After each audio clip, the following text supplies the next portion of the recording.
Barakatu. N tó bí ọ̀rọ̀ yìí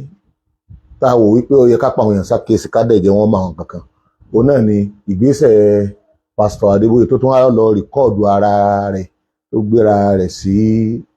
orí afẹ́fẹ́. Pásítọ̀ ńlá ni wọ́n. Wọ́n sì jùrù wa ìlọ ní ọjọ́ orí. Kò yẹ kí irú wọn ó ṣe mistake ẹ̀. Ẹni tó ti lé ní 80 years tí ọ̀wà mọ̀ tán bẹ̀rù kódà ìyẹn ni pé àṣìṣe tí wọ́n ṣe lórí ìjà tí ń lọ lọ́wọ́ ní Gaza, bí Israel ṣe ń pa àwọn èèyàn, bí Israel ṣe ń pa àwọn èèyàn ní ilẹ̀ Palestine. Ẹ wá lẹ́yìn stand with Israelites, you stand with killers, destroyers. Àwọn tó lọ occupy ilẹ̀ tí èsè ilẹ̀ wọn kò dára rárá. Kódà ara àwọn Christian tó pọ̀ yẹn ń takò wọ́n. Ẹ sì bá àwọn Christian tí ń bẹ ní Jerusalem, tí ń bẹ nínú Israel, tí ń bẹ nínú Palestine, tó pé wọ́n ṣe ń fi ojú àwọn mùsùlùmí bẹ̀ rí, bí Israel ṣe ń fojú àwọn mùsùlùmí bẹ̀ rí ní fojú tiẹ̀ náà rí. Ẹ lè béèrè o. Irú gbogbo Catholic pàyátá nìsín, èmi pàdé wọn ní Lebanon, mo dẹ̀ pàdé wọn ní Syria. Àwọn Christian tí wọ́n jẹ́ Catholic, a jọ lọ ṣe ìdánilẹ́kọ̀ọ́ kan tó dá lórí bóò ní ilẹ̀ onílẹ̀ ó ṣe padà sọ́dọ̀ rẹ̀, bóò làwọn Palestine ó ṣe gba òmìnira lórí ilẹ̀ wọn. Àwọn Christian tí ń bẹ nínú Israel àtàwọn Christian tí ń bẹ nínú Palestine, àwọn méjèèjì ọ̀pọ̀lọpọ̀ wọn 90% wọn, mi kí n má sọ pé ó jù bẹ́ẹ̀ lọ, 90% wọn dájú àwọn Palestine àwọn ń support, àwọn Hamas ni wọ́n ń support, tí ó rújú. Gbogbo bẹ́ẹ̀ ṣe máa wá ṣàbẹ̀wò àwọn kan rí pé ẹ̀ ń ṣàbẹ̀wò ní ẹ̀wà sẹ́sìn, ẹ̀wà ṣe visitation lẹ́yìn Christian Nàìjíríà. Níbo ni ẹ̀ náà sáfẹ́ sí àjìbìtìá? Bàbá Adébóyè, Pastor Redeem,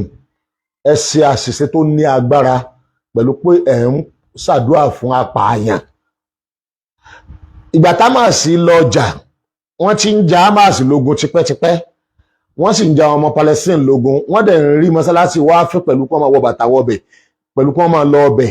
pẹ̀lú kí wọ́n máa tẹ sàárè àwọn sàárè àwọn ẹni Ọlọ́run tó ti kú tipẹ́tipẹ́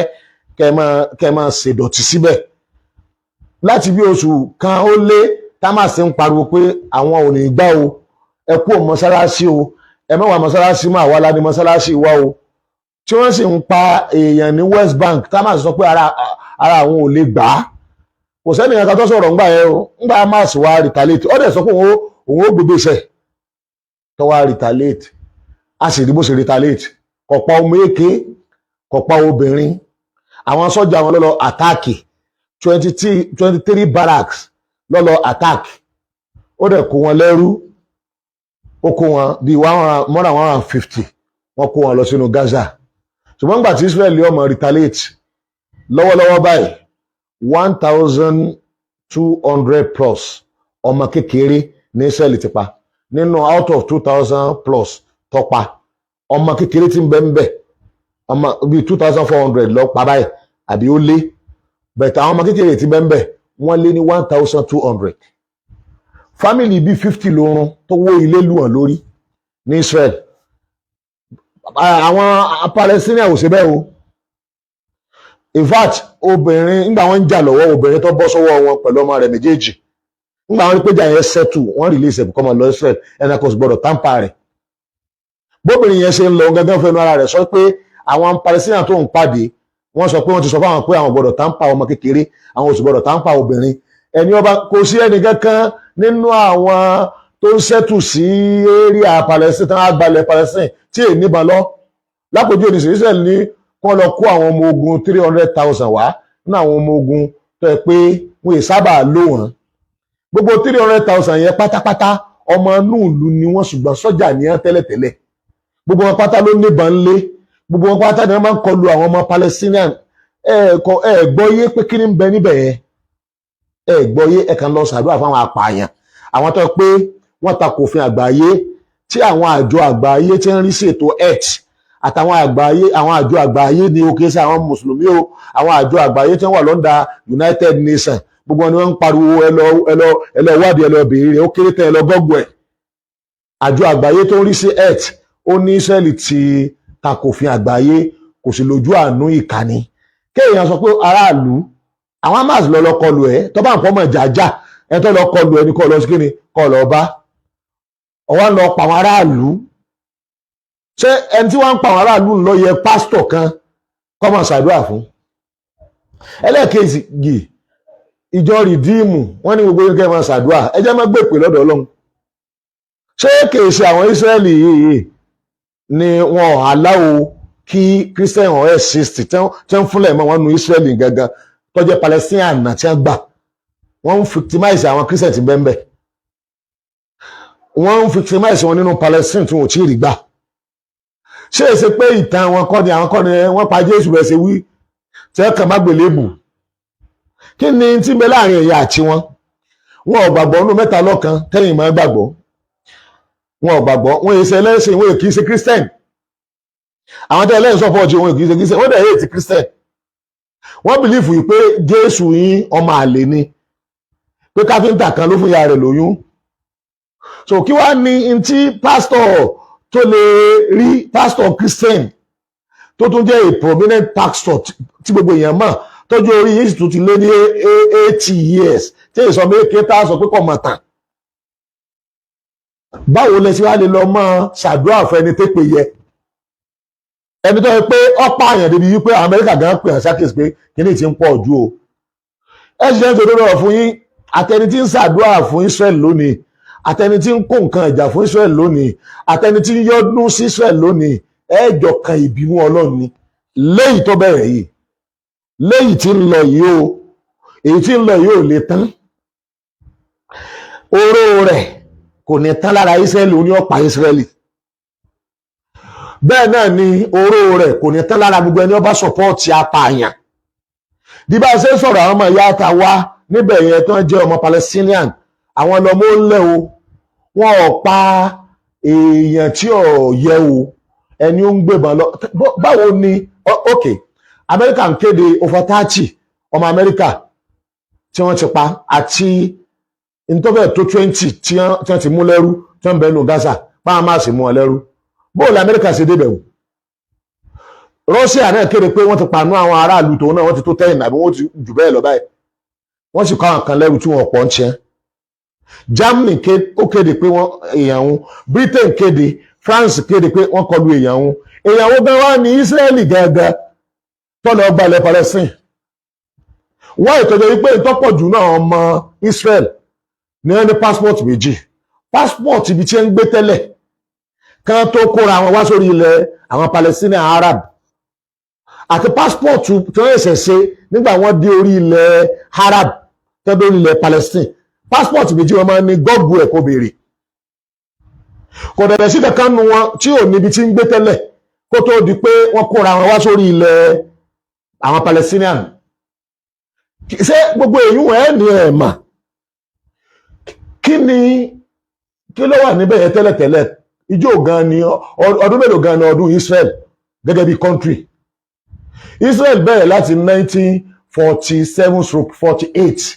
ọdún mélòó wà nù Palestinian ti ń bọ̀ látàyébáyé wọ́n èbí Jésù tí Palestinian ti wà ń bẹ̀ o àwọn tó ń pè Palestinian yìí wọ́n èbí Jésù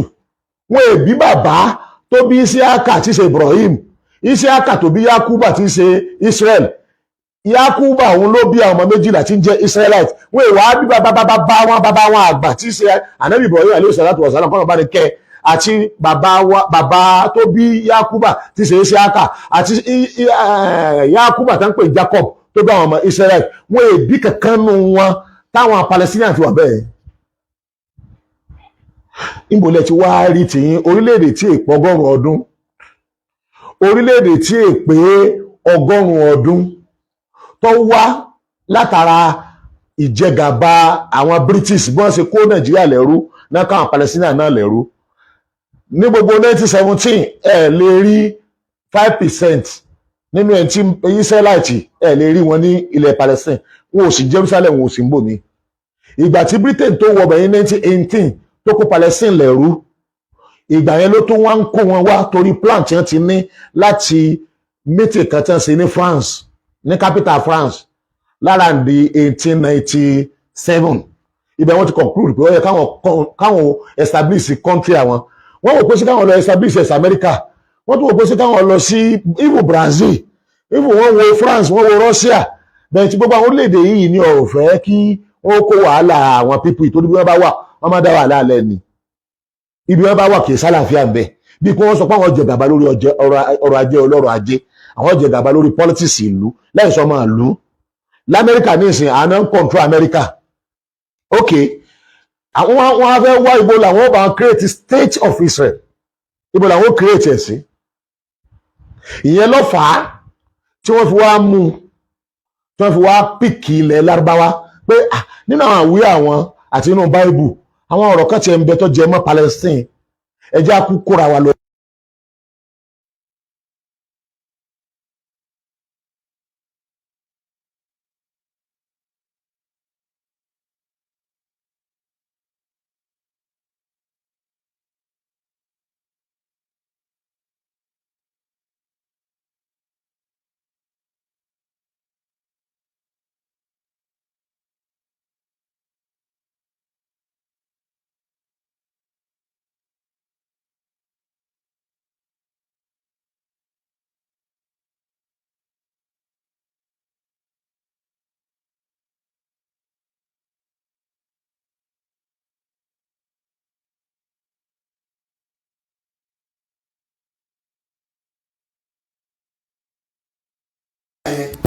Ni wọ́n wá ó ti gbàgbára fún wọn látàbẹ́nú ó ti gbàgbára fún wọn látàbẹ́nú ìyẹn ni pé Israeli ti àbí gan Britain ó ti ró Israeli lábẹ́nú ní ẹnu píríọ̀dù 1918 sí 1947 ìparí 1947 ni Britain kú òǹbẹ ó kú òǹbẹ Britain kú òǹbẹ ẹjẹ́ mọ̀ yìí pé kò gbé orílẹ̀-èdè ilé àwọn ọmọ ńlẹ̀ kò gbé ilé ọ lọ it's like bíi kí Fúlàní kọ́ wá sórí ilẹ̀